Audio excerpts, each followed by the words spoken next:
Мен дагы ошол талаптарга кошулам. Саламаттык сактоо министрлиги уу коргошуну ичкенге убакты табат. Парламентке келгенге убакты жок.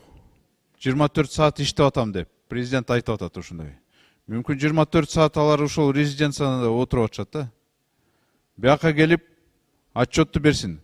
Албетте биз дагы өзүбүз күнөөлүүбүз да, бияктан конституцияны өткөрүп алып, бул авторитардын режимин мына көрсөткүчү. Министрлер даже мына парламентте сыйлабай калышты да. Керек болсо кээ депутаттарга чалып кыкырып атат ал министр. Мен силерди мындай кылам, тиндей кылам деп. Андай болбош керек. Бияка келип, азыр мына иштеп аткан конституция боюнча биз карап көрөлү. Керек болсо недоверие кылайлы, керек болсо жумуштан кетирели аны. Рахмат.